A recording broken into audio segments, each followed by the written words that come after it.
Welcome to Abrar electrical world YouTube channel. ये कुछ मैं छोटे छोटे लेक्चर्स इसलिए ज़बानी करता हूँ कि वो जल्दी से लोगों को मालूम हो जाए, लंबा उनको पढ़ना ना पड़े।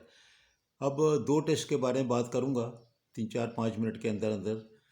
तो एक होता है हाई पावर टेस्ट, जो कि हाई वोल्टेज आप दे करके केबल की बात कर रहे हैं, हम केबल प्रेशर टेस्ट करते हैं, केबल को आप वोल्टेज टेस्ट करते हैं।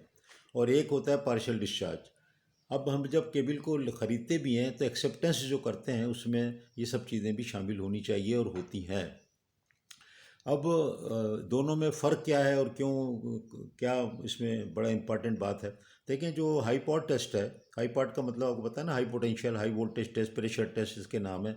अब आप जब केबल पे करते हैं तो आप क्या करते हैं कि अगर फर्क और 11 kV का वोल्टेज है और उसका फेस टू ग्राउंड जो है वो वोल्टेज 11/√3 और तकरीबन वो 6 पॉइंट कुछ kV हो गया, तो उसका आप डबल या कहीं पर आपको लिखा हुआ ट्रिपल आपने देखा है नए केबल पे 3 गुना भी, उसके हिसाब से आप 18 kV या 25 kV मुख्तलिफ आप देखेंगे। अगर 15 kV का है तो डिफरेंट हो गया।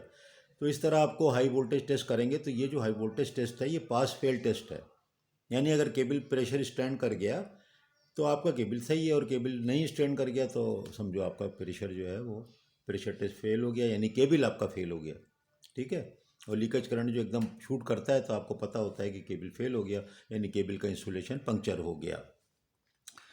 तो अब ये दूसरा टेस्ट जो है पीडी, पार्शियल डिस्चार्ज, इसमें क्या होता है कि देखें, इसमें ये होता है कि आप जब एक वेरी लो फ्रीक्वेंसी पे पावर डिस्चार्ज टेस्ट जब आप करते हैं तो उसका ये फ़ायदा ये होता है कि आपको पार्शियल डिस्चार्ज जब इसमें डेवलप होता है, और एक मैंने अलग से वीडियो बनाई हुई है, आप देखें कि पार्शियल डिस्चार्ज इंसेप्शन वोल्टेज का क्लियर किया है, पार्शियल डिस्चार्ज एक्सटेंशन वोल्टेज किया है, वो अलग आप डिटेल पढ़ें। फ़िलहाल ये बात कर रहे हैं कि दोनों में फ़र्क क्या है। तो जब पार्शियल डिस्चार्ज का आप टेस्ट करते हैं तो आपको ये लोकलाइज फॉल्ट बताता है। आपको ये बताता है कि रन में फॉल्ट है, जिसको कहते हैं ग्लोबल इंसुलेशन। ये पूरा इंसुलेशन कोई सर्टेन पीस पूरा ख़राब है, उसके अंदर होल्स हैं, उसके अंदर वाटर ट्री हैं या इलेक्ट्रिकल ट्री डेवलप हो रहे हैं।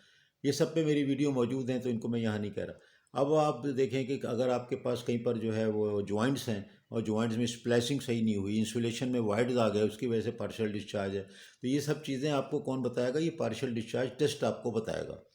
और पार्शियल डिस्चार्ज टेस्ट में डायग्नोस्टिक टेस्ट भी होता है, जो कि आपका जो कर्व होता है वो जैसे टीडीआर होता है, इसी तरीके से वो कर्व ऊपर को हो जाता है और वहाँ पर आपको पता लगता है कि ये पर यहाँ पर कोई पार्शियल डिस्चार्ज है। इसी तरह उसके जो है अल्ट्रा हाई फ्रीक्वेंसी वाले जो ऑनलाइन सेंसर भी आ गए हैं, उस पर अलग मैं लेक्चर बना रहा हूँ। तो अब यहाँ पर सिर्फ आपको फ़र्क ये पता चल गया कि जो हाई पार्ट है वो आपको पास फेल बता रहा है, लेकिन आपको पीडी जो है वो उसकी मुख्तलिफ़ कमज़ोरियाँ जो इंसिपिएंट फॉल्ट की शक्ल में मौजूद हैं वो ग्रेजुअली आपको मालूम हो जाएंगी। अब आपको मैं एक बिल्कुल देसी मिसाल दे देता हूँ, आपके स्कूल के ज़माने से, कॉलेज के ज़माने से। आपको एक मार्कशीट मिली और आपको आ जाता है अखबार में, रिज़ल्ट आता है पास फेल पास फेल, आप पास हो गए। अब आपकी जब मार्कशीट आती है तो पता लगता है यार मेरे तो मैथ में सिर्फ आए 33 नंबर, पहले जो होता था थर्ड क्लास, या मेरे जो है 45 नंबर आए और मैं तो डी में मेरा क्लास आई है असल में, तो एक सब्जेक्ट में। और लेकिन एवरेज मेरा जो था वो जीपीए वो तो वही 3 हो गया या 2.9 हो गया, क्योंकि लेकिन बाद सब्जेक्ट में मेरा जो था A1 था, बाद में मेरा जो था वो सी या डी था। अब ये सी और डी जो है ये आपका वीक पॉइंट बन गया ना। अगर फर्ज करो इंटर का फर्स्ट ईयर है, आपके किसी मैथ में नंबर कम है या मैथ में ज़्यादा है, किसी सब्जेक्ट में कम है, और वही सब्जेक्ट अगले साल फिर रिपीट हो रहा है एडवांस किस्म का, तो आप देखेंगे फिर आपको अगर वो नहीं पता है पूरी मार्कशीट, तो आपको कैसे पता चलेगा वीक पॉइंट क्या है। इसी तरह पीडी जो है, समझो कंप्लीट मार्कशीट आपके सामने आती है, जो कि आपको ये पता लग जाता है कि मैं कहाँ पर वीक हूँ, मुझे इंप्रूव करना है वरना अगले में फ़ेल हो जाऊँगा।